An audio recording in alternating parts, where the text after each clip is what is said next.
Hi friends, இன்றைக்கி ரெசிப்பியில் Andhra special கார சட்னி எப்படி செய்யலான்னு பார்க்கலாம் வாங்க. அதுக்கு 5 வரமிளகாய் எடுத்துக்கோங்க, 2 வெங்காயம் கட் பண்ணி வச்சுருக்கேன், 3 தக்காளி கட் பண்ணிக்கோங்க, சின்னதாக இஞ்சி, 1 கட்டி பூண்டு அதையும் தோல் எடுத்து வச்சுக்கோங்க, கருவேப்பிலை கொஞ்சம், கொத்தமல்லி கொஞ்சம், 3 ஸ்பூன் கடலைப்பருப்பு எடுத்து வச்சுக்கோங்க. ஒரு கடாய் சூடானதுக்கப்புறம் அதில் 2 ஸ்பூன் எண்ணெய் விட்டுக்கோங்க. கடலைப்பருப்பை சிம் ஃப்ளேவரில் வச்சு வறுத்து எடுத்துக்கோங்க. ரொம்ப தீயாத இந்த மாதிரி இருக்கும்போதே எடுத்துக்கோங்க. அதே கடாயில் 2 ஸ்பூன் எண்ணெய் விட்டு நல்லா எண்ணெய் பாயில் ஆனதுக்கப்புறம் எண்ணெய் சூடானதுக்கப்புறம் 5 வரமிளகா, இஞ்சி, பூண்டு,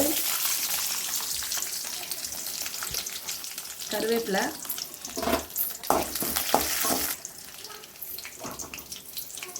கொத்தமல்லி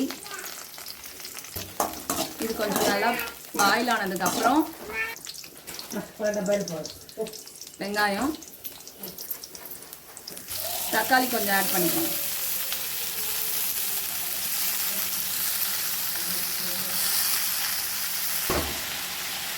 உப்பு தேவையான அளவு போட்டுக்கோங்க.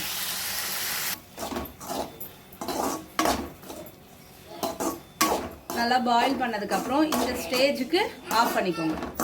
ஒரு ஜாரில் ஃபஸ்ட்டு எண்ணெயில் வறுத்தெடுத்த கடலைப்பருப்பை போட்டுக்கோங்க. அந்த மிக்ஸி அது என்ன